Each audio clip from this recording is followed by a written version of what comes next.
तो आज का हमारा टॉपिक है इम्यूनिटी। सो लास्ट वीडियो में हम लोगों ने पढ़ा था कि कौन कौन सी डिसीज़ होती हैं, क्या चीज़ें रिस्पॉन्सिबल होती हैं जो कि डिसीज़ कॉज करती हैं। तो हमने पढ़ी थी कि जेनेटिक डिसीज़ होती हैं, हमारा लाइफस्टाइल होता है, और इन्फेक्शियस डिसीज़ होती हैं। इन्फेक्शियस डिसीज़ में हमने कवर की थी bacterial disease, viral disease, protozoal disease and fungal disease. Next topic जो हमारा इस चैप्टर में आता है डेट इज़ इम्यूनिटी। तो इम्यूनिटी को अगर हम पढ़ेंगे कि इम्यूनिटी क्या है, इम्यूनिटी हमारी बॉडी का एक डिफेंस मैकेनिज़्म होता है जो कि हमारी बॉडी को तरह तरह के जो इन्फेक्शंस होते हैं उनसे बचाता है। उसको हम क्या बोलते हैं? इम्यूनिटी बोलते हैं। So there are large number of infectious agents and we daily get exposure to those infectious agents. Still, we do not get maximum kinds of infections because we are immune. We have a great immunity which supports us, which fights those disease causing organisms, and hence it is known as immunity or immune system. Right तो हमारी immunity जो हमारी immunity होती है वो हमारी अंदर की एबिलिटी होती है, हमारी अंदर की हमारी बॉडी की कैपेबिलिटी होती है कि वो डिजीज़ कॉजिंग ऑर्गेनिज्म से लड़े और हमें डिजीज़ से बचाए। That is immunity. बात करते हैं कि इम्यूनिटी जो होती है वो कितने तरह की होती है। आजकल आप लोगों ने सुना भी होगा कि कोरोना है तो अपनी इम्यूनिटी को बढ़ाओ। इम्यूनिटी को क्यों बढ़ाओ? क्योंकि जो इन्फेक्शन है उससे लड़ने की अगर हमारे अंदर ताकत होगी तो बहुत चांसेस होते हैं कि हम किसी भी डिसीज़ से बच सकते हैं। तो इसीलिए इम्यून होना इम्पोर्टेंट है। इम्यून होने के लिए हेल्दी होना इम्पोर्टेंट है, हेल्दी डाइट लेनी इम्पोर्टेंट है, और विटामिन सी जो होती है वो बहुत ही एक क्रूशियल रोल प्ले करती है हमारी इम्यूनिटी में। हमारी इम्यूनिटी जो होती है वो दो तरह की होती है, 2 टाइप्स की होती है, innate immunity and acquired immunity. बात करते हैं इन्नेट इम्यूनिटी। इन्नेट इम्यूनिटी में हम पढ़ेंगे दो तरह के जो होती है इम्यूनिटी होती है, that is innate immunity and acquired immunity. Innate immunity जो हमें बर्थ से मिलती है, बाय बर्थ हमें मिलती है, जन्म से जो हमें मिलती है, दैट इज़ इन्नेट इम्यूनिटी। और इन्नेट इम्यूनिटी हमारी बॉडी को बहुत सारे डिजीज्ड ऑर्गेनिज्म से बचाती है। तो सबसे पहले हम पढ़ते हैं फिजिकल बैरियर्स। फिजिकल बैरियर वो होते हैं जो हमारी बॉडी में प्रेजेंट होते हैं, जैसे कि हमारी स्किन, ये एक हमारा फिजिकल बैरियर की तरह से ये एक्ट करती है ताकि कोई भी इन्फेक्टिव एजेंट जो है वो हमारी बॉडी के अंदर एंटर ना कर सके। तो skin is also is a physical barrier which helps to maintain our immunity. ठीक है, तो ये माइक्रो ऑर्गेनिजम्स की एंट्री हमारी बॉडी में रोकता है। उसके बाद म्यूकस कोटिंग जो होती है एपिथीलियम की, कहाँ पर? रेस्पिरेटरी ट्रैक्ट्स में, यानी कि जो हमारा नेजल पैसेज होता है उसमें म्यूकस की कोटिंग होती है। म्यूकस जो एक विस्कस लिक्विड सब्सटेंस होता है उसकी कोटिंग होती है हमारी एपिथीलियम में, यानी कि आउटर मोस्ट लेयर में, आउटर मोस्ट स्किन में। उसको हम लोग यूज़ करते हैं एज अ इम्यूनिटी। तो ये क्या करती है? माइक्रो ऑर्गेनिजम्स को ट्रैप कर लेती है और हमारे अंदर तक नहीं पहुंचने देती है। गैस्ट्रोइंटेस्टिनल ट्रैक्ट्स, गैस्ट्रोइंटेस्टिनल ट्रैक्ट जहाँ से हमारा वेस्ट मटेरियल बाहर निकलता है। यूरोजेनेटल ट्रैक्ट जहाँ से हमारा यूरिन पास आउट होता है। तो यहाँ पर म्यूकस की कोटिंग होती है जो कि माइक्रोब्स को हमारी बॉडी में एंटर होने से रोकती है। नेक्स्ट हम बात करते हैं फिजियोलॉजिकल बैरियर। फिजियोलॉजिकल बैरियर में हम जो हमारी फिजियोलॉजी से रिलेटेड होते हैं। देखिए, फिजिकल में और फिजियोलॉजी में डिफरेंस क्या है? फिजिकल बैरियर जो हमारी बॉडी फिजिकल जो बॉडी होती है उससे जो रिलेटेड होते हैं, जैसे हमारी स्किन है और हमारी गैस्ट्रोइंटेस्टिनल ट्रैक्ट हैं, एपिथीलियम है, म्यूकस है। ठीक है, फिजियोलॉजिकल जो हमारी फिजियोलॉजी से रिलेटेड होते हैं, जैसे हमारा डाइजेस्टिव सिस्टम है, ब्लड वास्कुलर सिस्टम है, एक्सक्रीटरी सिस्टम है। तो ये सब जो सिस्टम के अंदर फिजियोलॉजी के अंदर जो चीज़ें होती हैं जो कि हमारी इम्यूनिटी में रोल प्ले करती हैं, that are physiological barriers and this include acid in the stomach. तो आप लोगों को पता है स्टोमक में एसिड होता है, दैट इज HCl और HCl की जो pH होती है वो बहुत ही कम होती है, 1.5 से 2 होती है, और जो कि बहुत ही ज़्यादा हार्मफुल होती है किसके लिए, माइक्रोब्स के लिए। तो ये माइक्रोब्स को किल कर देती है, जो भी हमारे फूड के साथ एंटर करते हैं स्टोमक में उनको ये किल कर देती है। तो ये एक फिजियोलॉजिकल बैरियर होता है which helps in the formation of our immunity. Next saliva. Saliva जो होती है इसकी pH 6.8 होती है, तो ये भी जो माइक्रोब्स होते हैं फूड के साथ एंटर होते हैं हमारे माउथ में उनको किल करती है। टीयर्स फ्रॉम आइज़, हमारी जो आइज़ से जो टीयर निकलते हैं ये भी हमारे आइज़ के अंदर जो भी डस्ट पार्टिकल्स होते हैं, फॉरेन पार्टिकल्स होते हैं या फिर इन्फेक्शियस पार्टिकल्स होते हैं उनको रिमूव करने के लिए हेल्पफुल होते हैं। थर्ड हम पढ़ते हैं सेल्यूलर बैरियर्स। सेल्यूलर बैरियर्स में हम पढ़ेंगे उन सेल्स के बारे में जो कि हमारी इम्यून सिस्टम को बढ़ाते हैं, हमारी इम्यूनिटी को स्ट्रोंग करते हैं। तो सेल्यूलर बैरियर्स यानी कि सेल्स, तो ये जो सेल्स होते हैं जो कि हमारी इम्यूनिटी को स्ट्रोंग बनाते हैं वो कौन से होते हैं, WBCs यानी कि वाइट ब्लड सेल्स, ठीक है, जिन्हें हम ल्यूकोसाइट्स भी बोलते हैं और PMNL न्यूट्रोफिल्स भी बोलते हैं। PMNL neutrophils means polymorphonuclear leukocytes. Polymorphonuclear leukocytes का मतलब होता है कि इनकी जो मॉर्फोलॉजी होती है वो चेंज होती रहती है, जैसे अमीबा होता है उस तरीके का इनका जो सेल का स्ट्रक्चर होता है वो होता है, ठीक है। तो ये जो इनका सेल का जो स्ट्रक्चर होता है वो अमीबा की तरह से होता है, यानी कि इस तरीके का स्ट्रक्चर इनका होता है, इसलिए हम इनको बोलते हैं पोलीमोर्फो न्यूक्लियोसाइट्स, यानी कि इनकी जो मॉर्फोलॉजी होती है वो पोली मीन्स बहुत सारे, अलग अलग तरह से ये अपनी मॉर्फोलॉजी को चेंज कर सकते हैं। अब ये जो मोनोसाइट्स होते हैं ये नेचुरल किलर्स होते हैं जिन्हें हम क्या बोलते हैं, लिम्फोसाइट्स।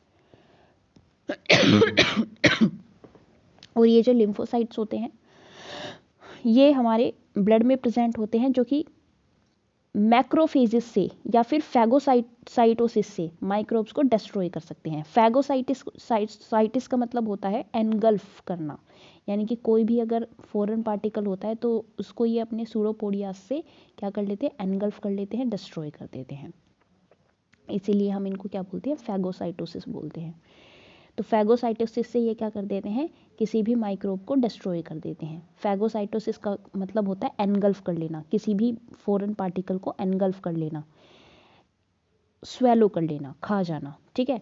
तो इसीलिए ये जो पोलीमोर्फो न्यूक्लियर ल्यूकोसाइट्स होते हैं, मोनोसाइट्स होते हैं, ये हेल्पफुल होते हैं मैक्रोफेजेस में और फैगोसाइटोसिस में। नेक्स्ट आते हैं साइटोकाइन बैरियर्स। साइटोकाइन बैरियर्स हमारे सेल के अंदर जो प्रेजेंट होते हैं वो होते हैं।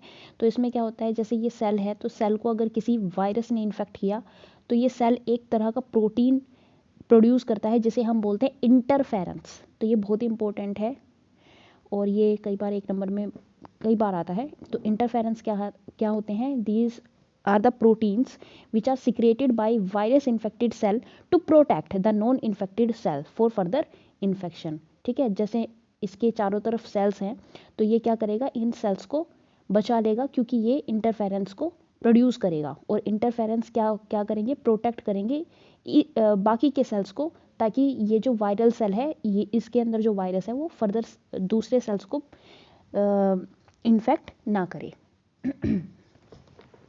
तो ये तो थी हमारी इन्नेट इम्यूनिटी। इन्नेट इम्यूनिटी जो कि हमें बर्थ से मिलती है और बाय बर्थ हमारे अंदर प्रेजेंट होती है। और कितने तरह की होती है, ये 4 तरह की होती है। कौन कौन सी होती है, physical barriers, physiological barriers, cellular barriers and cytokine barriers. उसके बाद हम बात करते हैं एक्वायर्ड इम्यूनिटी। एक्वायर्ड इम्यूनिटी वो होती है जिसे हम बर्थ के बाद एक्वायर करते हैं, उसको हम क्या बोलते हैं, एक्वायर्ड इम्यूनिटी। ये पैथोजन स्पेसिफिक होती है। पैथोजन स्पेसिफिक का मतलब होता है कि पर्टिकुलर पैथोजन के लिए पर्टिकुलर टाइप की इम्यूनिटी होती है, इसको हम बोलते हैं पैथोजन स्पेसिफिक। फॉर एग्जांपल, जैसे किसी को कोई जो इंडिविजुअल है वो पोलियो के लिए इम्यून हो चुका है तो वो सिर्फ पोलियो के लिए ही इम्यून रहेगा, बाकी दूसरी डिसीज़ उसको लग सकती हैं। अगर हमने कोई वैक्सीन लिया है किसी पर्टिकुलर डिसीज़ के लिए तो हम उसी के लिए जो है इम्यून हो जाएंगे, बाकी दूसरी डिसीज़ हमें लग सकती हैं। तो इसीलिए हम इसको क्या बोलते हैं, पैथोजन स्पेसिफिक, यानी कि अगर किसी ऑर्गेनिज्म को, किसी इंडिविजुअल को कोई पर्टिकुलर पैथोजन से इम्यून हो चुका है वो, तो वो उस पर्टिकुलर पैथोजन के लिए ही इम्यून रहेगा, बाकी दूसरे पैथोजन से उसको डिसीज लग सकती है। समझ में आई बात? तो इसको हम बोलते हैं पैथोजन स्पेसिफिक ये इम्यूनिटी हमारी होती है, इसको हम बोलते हैं एक्वायर्ड इम्यूनिटी। इसमें क्या होता है, मेमोरी होती है। इसका मतलब होता है कि जब भी पहली बार इन्फेक्शन लगता है तो हमारे जो सेल्स होते हैं वो प्रोड्यूस करते हैं प्राइमरी रेस्पॉन्स। प्राइमरी रेस्पॉन्स को बोलते हैं फर्स्ट रेस्पॉन्स। फॉर एग्जाम्पल, अगर एग्जाम्पल के तौर पे देखा जाए तो मान लो आपकी बॉडी है और आपकी बॉडी के अंदर कोई न्यू इन्फेक्शन जो है वो जनरेट हुआ है, यानी कि कोई एक पर्टिकुलर पैथोजन जो है, मान लो टाइफाइड का जो बैक्टीरिया है वो आपकी बॉडी के अंदर एंटर हुआ है, तो आपकी बॉडी उस बैक्टीरिया से लड़ने के लिए जो रिस्पॉन्स क्रिएट करेगी, पहली बार जो रिस्पॉन्स क्रिएट करेगी, उसको बोलते हैं प्राइमरी रिस्पॉन्स। ठीक है। प्राइमरी रिस्पॉन्स के बाद जो हमारी बॉडी है वो सेकेंड टाइम अगर वही इन्फेक्शन होता है तो हमारी बॉडी क्या क्या शो करती है, सेकेंडरी रिस्पॉन्स। और जो सेकेंडरी रिस्पॉन्स होता है ये एनामनेस्टिक होता है। एनामनेस्टिक का मतलब ये हाई पावर का होता है। प्राइमरी रिस्पॉन्स लो पावर का होता है, क्योंकि ये पहली बार हमारी बॉडी के सेल्स को पता नहीं होता है कि किसी पर्टिकुलर इन्फेक्शन से या किसी पर्टिकुलर पैथोजन से कैसे लड़ना है। तो प्राइमरी रिस्पॉन्स लो पावर का होता है। उसके बाद जो सेकेंडरी रिस्पॉन्स होता है वो बहुत ही हाई पावर का होता है, क्योंकि हमारी बॉडी के जो सेल्स होते हैं, इम्यूनिटी सेल्स होते हैं, वो मेमोरी रिटेन कर लेते हैं कि किस तरह से क्या होता है, फर्स्ट एनकाउंटर उनका किस तरीके से हुआ था और सेकंड टाइम पर उन्हें किस तरह से रेस्पॉन्स करना है। तो इसीलिए जो सेकेंडरी रेस्पॉन्स होता है ये क्या होता है, एनामनेस्टिक रेस्पॉन्स होता है। बात करते हैं कि जब सेकेंडरी इम्यून रेस्पॉन्स होता है तो इसमें 2 टाइप्स के जो सेल्स होते हैं वो रिस्पॉन्सिबल होते हैं इम्यूनिटी को बनाने के लिए। कौन कौन से सेल्स होते हैं, B lymphocytes and T lymphocytes. B lymphocytes जो होते हैं ये हमारी आर्मी को तैयार करते हैं, यानी कि जो सेल्स होते हैं उनको तैयार करते हैं ताकि वो पैथोजन के साथ फाइट कर सके। जबकि टी लिम्फोसाइट जो होते हैं वो बी लिम्फोसाइट्स को हेल्प करते हैं ताकि वो और ज़्यादा एंटीबॉडीज़ को सिक्रिएट करें। ठीक है। तो टी लिम्फोसाइट्स को हम बोलते हैं हेल्पर सेल्स और बी लिम्फोसाइट्स को हम बोलते हैं फाइटर सेल्स। उसके बाद अगर हम बात करें तो जो हमारी इम्यूनिटी होती है, इसका जो एंटीबॉडी होती है, इसको हम कैसे रिप्रेजेंट करते हैं, इसमें 2 लाइट चेन होती हैं और 2 हैवी चेन्स होती हैं। तो इसका जो रिप्रेजेंट करते हैं हम कैसे करते हैं, H2L2 से। ठीक है। H2 means heavy 2, L2 means light 2। ठीक है। तो इसको हम डायग्राम में भी देख सकते हैं, ये इसका डायग्राम है। तो इसमें ये जो बड़ी वाली चेन्स है ये क्या है, हैवी चेन्स है, और ये जो छोटी वाली चेन्स होती हैं ये वाली, इनको बोलते हैं हम लाइट चेन्स। और दोनों जुड़ी हुई होती हैं आपस में किससे, डाइसल्फाइड बॉन्डिंग से। ठीक है। डाइसल्फाइड बॉन्डिंग से ये दोनों आपस में जुड़ी हुई होती हैं।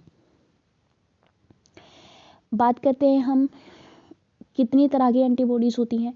तरह तरह की एंटीबॉडीज़ होती हैं, जैसे कि IgA जो कि मदर के जो मिल्क होता है कोलेस्ट्रम उससे मिलती है, IgM जो सबसे बड़ी इम्यूनिटी होती है, IgE जो कि एलर्जीज़ को कोज करने के लिए रिस्पॉन्सिबल होती है, और IgG। तो ये तरह तरह की एंटीबॉडीज़ जो होती हैं हमारे अंदर प्रेजेंट होती हैं। ठीक है। बात करते हैं हम किसकी, ह्यूमोरल इम्यून सिस्टम रेस्पॉन्स की और cell mediated immunity. Humoral immune response जो होता है उसमें क्या होता है कि जब भी कोई पर्सन किसी दूसरे पर्सन को ब्लड डोनेट करता है, मान लो ये पर्सन है, इसका ब्लड ग्रुप है A, दूसरे का ब्लड ग्रुप है B, तो ये अगर इसको ब्लड अपना देगा तो ये क्या होगा, इसके ब्लड के अंदर जो एंटीबॉडीज़ फॉर्म होंगी वो इसको क्या करेंगे, किल करेंगे, जिसकी वजह से पेशेंट की डेथ भी हो सकती है। तो वो जो इम्यूनिटी रिस्पॉन्स होता है जो हमारे ब्लड में प्रेजेंट होता है उसको हम क्या बोलते हैं, ह्यूमोरल इम्यून रेस्पॉन्स, जो कि दूसरे के ब्लड को क्या करता है, पहचानता है और उसको किल करता है और एंटीबॉडीज जनरेट करता है। तो उसको हम बोलते हैं ह्यूमोरल इम्यून रेस्पॉन्स। ये किस में होता है, सिर्फ ब्लड में प्रेजेंट होता है। सेकेंड टाइप का जो होता है इसको हम बोलते हैं cell mediated response, cell mediated response जो होता है ये हमारे सेल्स में प्रेजेंट होता है, फिर चाहे वो लिवर सेल्स हों, किडनी सेल्स हों, आई सेल्स हों। तो इसमें क्या होता है, जब हम एक पर्सन है और वो दूसरे पर्सन को कोई भी अपना ऑर्गन डोनेट कर रहा है, जैसे कि किडनी डोनेट कर रहा है या फिर आई डोनेट कर रहा है या फिर लिवर डोनेट कर रहा है, तो हमारे जो सेल्स होते हैं वो अपने सेल्स को, सेल्फ सेल्स को और नॉन सेल्फ सेल्स को पहचानने के लिए बहुत ही ज़्यादा स्पेसिफिक होते हैं। तो जब वो पहचानेंगे तो जब न्यू कोई ऑर्गन आपके अंदर इंसर्ट किया जाएगा तो आपके अंदर क्या जनरेट हो जाएगी, सेल मीडिएट इम्यूनिटी, जिसे हम बोलते हैं CMI। और ये सेल मीडिएटेड इम्यूनिटी जो होगी ये किसके लिए रिस्पॉन्सिबल होगी, ये हमारी जो इम्यून रिस्पॉन्स होगा उसको एक्टिवेट कर देगी, जिसकी वजह से जो ऑर्गन ट्रांसप्लांट होता है उसमें बहुत ही ज़्यादा परेशानी आएगी। ठीक है, तो कई बार क्या होता है कि सूटेबल डोनर ढूंढना बहुत ही ज़्यादा मुश्किल हो जाता है, और सूटेबल डोनर ढूंढने के बाद भी हमारा जो इम्यून रिस्पॉन्स होता है वो ग्राफ्ट को रिजेक्ट कर देता है। यानी कि ग्राफ्ट का मतलब होता है कि जब हम एक पर्सन जब दूसरे पर्सन को कुछ भी ऑर्गन देता है तो जो ग्राफ्टिंग होती है किसी भी ऑर्गन की उसको रिजेक्ट होने के चांसेस होते हैं, क्योंकि हमारी बॉडी डिफ्रेंशिएट इजीली कर लेती है सेल्फ में और नॉन सेल्फ में, क्योंकि CMI होती है, सेल मीडिएटेड इम्यूनिटी होती है, जो कि सेल्स में प्रेजेंट होती है। तो उससे बचने के लिए क्या क्या किया जाना चाहिए, पेशेंट को इम्यूनो सप्रेसेंट्स ड्रग्स देने चाहिए जो कि इम्यूनिटी को सप्रेस कर देते हैं, कम कर देते हैं। ठीक है, तो ये हमारी दो तरह की इम्यूनिटी होती हैं। कौन कौन सी, ह्यूमरल इम्यूनिटी जो कि ब्लड में प्रेजेंट होती है, यानी कि अगर ब्लड ट्रांसफ्यूजन हो रहा है, A ब्लड ग्रुप वाला B को दे रहा है या B ब्लड ग्रुप वाला A को दे रहा है, तो ह्यूमरल इम्यूनिटी जनरेट होगी। लेकिन सेल मीडिएटेड इम्यूनिटी जो होती है वो हमारे सेल्स में होती है। अगर ऑर्गन का ट्रांसप्लांटेशन हो रहा है तो सेल मीडिएटेड इम्यूनिटी जो होगी वो वर्क करेगी। बात करते हैं एक्वायर्ड इम्यूनिटी को फर्दर 2 कैटेगरीज में डिवाइड किया गया है। एक्वायर्ड इम्यूनिटी को फर्दर 2 कैटेगरीज में डिवाइड किया गया है, that is active and passive immunity. ठीक है, अब एक्टिव इम्यूनिटी जो होती है वो स्लो होती है और बहुत ही ज़्यादा मतलब इसमें रिस्पॉन्सिबल होते हैं एंटीबॉडीज़। ठीक है, तो ये क्या होती है, स्लोली हमारी बॉडी के अंदर जनरेट होती है। फॉर एग्जांपल कुछ बच्चे हैं जो कि गांव में रहते हैं, कुछ बच्चे जो हैं वो शहर में रहते हैं, तो शहर में धूल नहीं होती है, धुआं नहीं होता है, तो वो क्या होती है, उनकी इम्यूनिटी बहुत ही कम होती है। लेकिन जो गांव में होते हैं वो मिट्टी में खेलते हैं और नॉर्मल वाटर को ड्रिंक करते हैं, तो उनकी इम्यूनिटी वो क्या हो जाते हैं, इम्यून होते हैं। तो ये जो हमारी इम्यूनिटी जो होती है वो जो हमारी स्लोली जनरेट होती है उसको हम क्या बोलते हैं, एक्टिव इम्यूनिटी। ठीक है, और फुल इफेक्टिव रिस्पॉन्स शो करती है। कई बार ऐसा होता है कि कुछ माइक्रोब्स हमारे अंदर एंटर कर जाते हैं जिससे प्राइमरी रिस्पॉन्स जनरेट होता है, तो वो जो प्राइमरी रिस्पॉन्स होता है वो हमें फिर गेन कराता है हमारी इम्यूनिटी पावर। ठीक है, तो जब सेकेंडरी रिस्पॉन्स शो करते हैं तो वो बहुत ही ज़्यादा पावरफुल रिस्पॉन्स होता है, जिसकी वजह से हमारी इम्यूनिटी जो होती है वो एनहेंस होती है। पैसिव इम्यूनिटी वो होती है जो कि पैसिवली ट्रांसफ़र की जाती है किसी भी ऑर्गेनिज्म में। फॉर एग्जांपल अगर जो बेबी है वो मदर का न्यूली फॉर्म्ड जो मिल्क होता है कोल्स्ट्रम उसको ड्रिंक करता है, तो उसमें एंटीबॉडीज़ होती हैं IgA जो कि बहुत ही रिस्पॉन्सिबल होती हैं और बच्चे को ज़्यादातर जो बीमारियां होती हैं, इन्फेक्शियस डिजीज़ होती है, उनसे बचाती है। तो ये जो रिसीव करता है फीटस अपनी मदर से एंटीबॉडीज़ को, इसको हम बोलते हैं पैसिव इम्यूनिटी। राइट, तो इसको हम क्या बोलेंगे, पैसिव इम्यूनिटी। पैसिव इम्यूनिटी के फर्दर जो क्लासिफिकेशन की जाती है, तो पैसिव इम्यूनिटी जो होती है एक तो मदर से मिलती है, दूसरा हम बाहर से जो चीज़ देते हैं यानी कि जो खुद से डेवलप हो रही है दैट इज़ एक्टिव इम्यूनिटी, और जो बाहर से हम लोग दे रहे हैं दैट इज़ पैसिव इम्यूनिटी।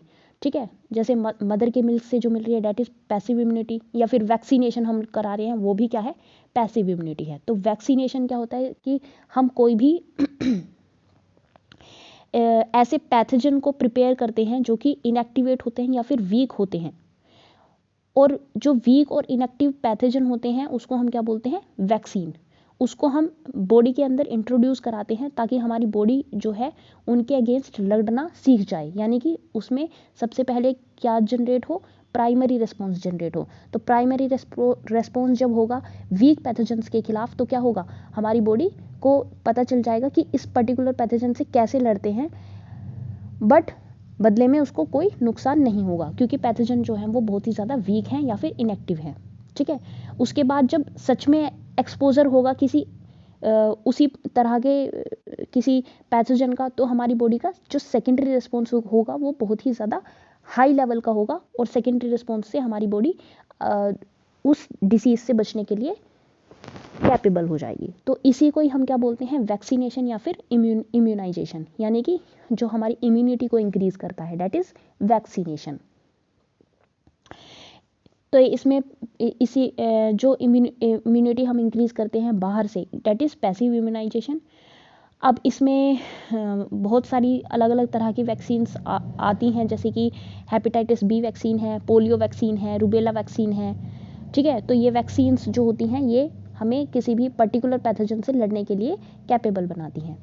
ठीक है, ताकि हमारा सेकेंडरी रिस्पॉन्स जो है वो बहुत ही हाई पावर का हो। अब इसमें हेपेटाइटिस बी वैक्सीन जो होती है वो ईस्ट से प्रोड्यूस होती है। बात करते हैं एलर्जी। नेक्स्ट टॉपिक है हमारा एलर्जी। तो एलर्जी का मतलब होता है जब भी हमारी जो बॉडी है वो कोई रिस्पॉन्स क्रिएट करती है किसी भी एक्सटर्नल पार्टिकल्स से, तो उसको हम क्या बोलते हैं, एलर्जी बोलते हैं। और जो पार्टिकल्स होते हैं जिनकी वजह से हमारी बॉडी में ये रिस्पॉन्स कोज होता है उनको हम क्या बोलते हैं, एलर्जेंस। ठीक है, तो एलर्जी किसी भी एलर्जन की वजह से हो सकती है। अब वो एलर्जन जो है वो डस्ट हो सकती हैं, एनिमल डेंडर हो सकते हैं, ठीक है, या फिर पोलन ग्रेन्स हो सकते हैं। अब एलर्जी जिस एलर्जी के लिए जो एंटीबॉडीज़ रेस्पॉन्सिबल होती है वो क्या होती है, IgE टाइप होती है। ठीक है, तो dust, pollen grains, animal dander, ये सब क्या होते हैं, एलर्जेंस होते हैं जो कि एलर्जी को कोज करते हैं। सिम्टम्स क्या होते हैं, जब भी हमारी बॉडी को कोई भी एलर्जिक रिएक्शंस होती हैं तो उसमें स्नीजिंग हो सकती है, यानी कि अगर धूल से, धुएं से, मिट्टी से या फिर पोलन ग्रेन से अगर एलर्जी है तो स्नीजिंग होगी। वाटरी आइज हो सकती हैं। ठीक है, नोज़, रनिंग नोज़ हो सकती है, ब्रीदिंग में डिफ़िकल्टी हो सकती है, कफ हो सकता है। ठीक है, और हमारी स्किन पे रैशेज़ हो सकते हैं। तो ये सब क्या होता है, एलर्जीज़ के सिम्टम्स होते हैं। किस केमिकल्स की वजह से कोज होती है, हिस्टामाइन एंड सेरोटोनिन। ठीक है, हिस्टामाइन और सेरोटोनिन से एलर्जी कोज होती है। और कहाँ से रिलीज़ होते हैं, ये मास्ट सेल से रिलीज़ होते हैं। मास्ट सेल हमारे स्किन के जस्ट बीनीथ होते हैं और ये कनेक्टिव टिश्यूज़ में आते हैं। तो मास्ट सेल क्या रिलीज़ करते हैं, histamine and serotonin which are responsible for causing the allergic reactions in our body. Allergens जो होते हैं वो अलग अलग तरह के हो सकते हैं, जो तो उनके बारे में पढ़ के ही हम लोग एलर्जी को क्योर कर सकते हैं।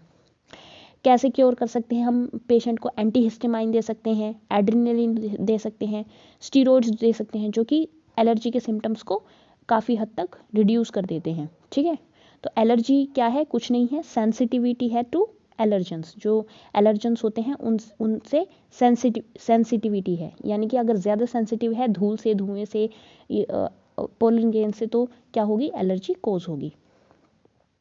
बात करते हैं next topic, that is auto immunity. Auto immunity का मतलब होता है कि कई बार हमारे सेल्स सेल्फ और नॉन सेल्फ का डिफरेंस भूलकर अपने ही सेल्स को ही किल करना शुरू कर देते हैं। ठीक है, तो उसको बोलते हैं ऑटो इम्यूनिटी। तो ये एक बहुत ही ज़्यादा अजीब सी बीमारी है जिसमें हमारा जो बॉडी होती है वो क्या हो जाती है, ऑटो इम्यून हो जाती है, यानी कि खुद के ही सेल्स को अटैक करती है। तो इसको हम क्या बोलते हैं, ऑटो इम्यूनिटी। इसका एग्जाम्पल है रूमेटॉइड आर्थराइटिस, जिसमें जो इन्फेक्टेड पर्सन होता है, इन्फेक्टेड बोल रही हूँ, जिसमें जो पर्सन होता है, डिजीज्ड पर्सन होता है, उसमें उसके जो बोन्स होती हैं वो ऑटो इम्यून हो जाती हैं, जिसकी वजह से उनकी बोन्स में सीवियर पेन होता है और बहुत ही ज़्यादा मतलब दर्द रहता है। ठीक है, तो उसको हम बोलते हैं रूमेटॉइड आर्थराइटिस, जो कि एक ऑटो इम्यून डिसीज़ होती है। नेक्स्ट हम बात करते हैं auto immune system in our body, immune system in our body. तो जो हमारी बॉडी का जो इम्यून सिस्टम होता है उसमें हमारे होते हैं लिम्फोइड ऑर्गन्स। लिम्फोइड ऑर्गन्स वो होते हैं जहाँ पर हमारा जो लिम्फेटिक टिश्यूज़ हो, जो लिम्फेटिक सेल्स होते हैं, जो हमारी लिम्फ के जो सेल्स होते हैं वो प्रोड्यूस होते हैं, उसको हम बोलते हैं लिम्फोइड ऑर्गन्स। ये कौन कौन से होते हैं? हमारे बोन मैरो एंड थाइमस, जहाँ पर हमारे इमैच्योर लिम्फोसाइट जो होते हैं वो डिफरेंशिएट होते हैं, यानी कि बनते हैं और डिफरेंशिएट होते हैं। तो आगे देखते हैं हम कि लिम्फोइड ऑर्गन्स जो होते हैं वो हमारे क्या होते हैं? प्राइमरी लिम्फोइड ऑर्गन्स जो होते हैं वो हमारे कौन कौन से होते हैं? थाइमस एंड बोन मैरो, ठीक है। उसके बाद सेकेंडरी लिम्फोइड ऑर्गन्स जो होते हैं वो होते हैं lymph nodes, tonsils, Peyer's, patches, small intestine and appendix. क्या डिफरेंस होता है हमारे प्राइमरी लिम्फोइड ऑर्गन और सेकेंडरी लिम्फोइड ऑर्गन्स में? देखिए, प्राइमरी लिम्फोइड ऑर्गन्स वो होते हैं जहाँ पर लिम्फेटिक टिश्यूज़ जो होते हैं वो डेवलप होते हैं, जहाँ पर मैच्योर होते हैं और डिफरेंशिएट होते हैं, उसको हम बोलते हैं प्राइमरी लिम्फोसाइट ऑर्गन्स। कौन कौन से होते हैं? Thymus and bone marrow. Secondary lymphocyte organ वो होते हैं जहाँ पर हमारे जो लिम्फेटिक सेल्स होते हैं वो पहुंचकर एक्ट करते हैं, यानी कि अफेक्ट करते हैं, तो उसको हम क्या बोलते हैं? Secondary lymphocyte organ. एग्जाम्पल के तौर पर अगर मैं बताऊं तो जैसे ये एक फैक्ट्री है, फैक्ट्री में सामान बन रहा है, ठीक है, तो फैक्ट्री को हम बोलेंगे प्राइमरी लिम्फोइड ऑर्गन। फैक्ट्री के बाद जो सामान होता है वो अलग अलग जगह पर, अलग अलग दुकानों में पहुंचता है, किसके लिए? बिक्री के लिए। तो जो ये शॉप्स होती हैं ये क्या होते हैं? हमारे सेकेंडरी लिम्फोइड ऑर्गन। तो प्राइमरी लिम्फोइड ऑर्गन वो होते हैं जहाँ पर जो हमारे लिम्फेटिक सेल्स जो होते हैं वो डेवलप होते हैं, बनते हैं, ठीक है, और डिफरेंशिएट होते हैं। तो उसमें आ जाएंगे आपके थाइमस एंड बोन मैरो। उसके बाद सेकेंडरी लिम्फोइड ऑर्गन जहाँ पर बनने के बाद ये ट्रांसफ़र होते हैं और उसके बाद मैच्योर होने के बाद ये एक्ट करते हैं, वो होते हैं हमारे सेकेंडरी लिम्फोइड ऑर्गन। इसमें आ जाएंगे टॉन्सिल्स, लिम्फ नोड, पियर पैचेस जो कि हमारी स्मॉल इंटेस्टाइन में होते हैं, अपेंडिक्स, ये सब होते हैं हमारे सेकेंडरी लिम्फोइड ऑर्गन्स, ठीक है। उसके बाद हम बात करते हैं कि जो बोन मैरो है और इसमें जो लिम्फोइड ऑर्गन होते हैं वो जनरेट होते हैं, वो प्रोड्यूस होते हैं। थाइमस जो होता है ये हमारे ब्रेस्ट बोन जो होती है इसके नीचे ये वाला ऑर्गन होता है, इसको हम थाइमस बोलते हैं। तो थाइमस जो होता है वो बर्थ के टाइम पर काफ़ी बड़े साइज़ में होता है, लेकिन जैसे जैसे हमारी एज बढ़ती जाती है वैसे वैसे ही थाइमस का जो साइज़ होता है वो रिड्यूस होता रहता है, ठीक है। और एक टाइम ऐसा आता है कि थाइमस का साइज़ बहुत ही ज़्यादा रिड्यूस होता है। स्प्लीन जो है ये एक बीन शेप ऑर्गन है जो कि हमारे स्टोमक के जस्ट ऊपर पाई जाती है। इसको ग्रेवयार्ड ऑफ आरबीसीज बोलते हैं क्योंकि ये हमारे जो रेड ब्लड सेल्स होते हैं उनको फिल्टर करती है और जो डेड सेल्स होते हैं उनको ये बाहर निकाल देती है, ठीक है। तो ये लिम्फ नोड्स एट्सेट्रा ये सब क्या होते हैं? हमारे सेकेंडरी लिम्फोइड ऑर्गन होते हैं जो कि हमारे इम्यून सिस्टम को एनहांस करते हैं, हमारी इम्यूनिटी को इंक्रीज करते हैं। बाद में हम पढ़ते हैं माल्ट का मतलब होता है mucus associated lymphoid tissues. Mucus associated lymphoid tissues जो होते हैं वो होते हैं जहाँ पर म्यूकस के साथ लिम्फोइड टिश्यूज़ मिलकर इम्यूनिटी को बनाते हैं। कहाँ पर पाए जाते हैं? ये हम यूरिनोजेनाइटल ट्रैक्ट में पाए जाते हैं, जहाँ से यूरिन पास आउट होता है, डाइजेस्टिव ट्रैक्ट में और रेस्पिरेटरी ट्रैक्ट में ये पाए जाते हैं। तो ये क्या करते हैं? माइक्रो ऑर्गेनिजम्स को, जो हमारी बॉडी के अंदर एंटर होने वाले माइक्रो ऑर्गेनिजम्स होते हैं उनको ये ट्रैप कर लेते हैं और उनको किल कर देते हैं। उसके बाद हम पढ़ते हैं नेक्स्ट टॉपिक है हमारा एड्स, फिर कैंसर, और फिर उसके बाद लास्ट हमारा टॉपिक है ड्रग एंड अल्कोहल अब्यूज़। तो ये टॉपिक हम नेक्स्ट वीडियो में कवर करेंगे। Thank you so much.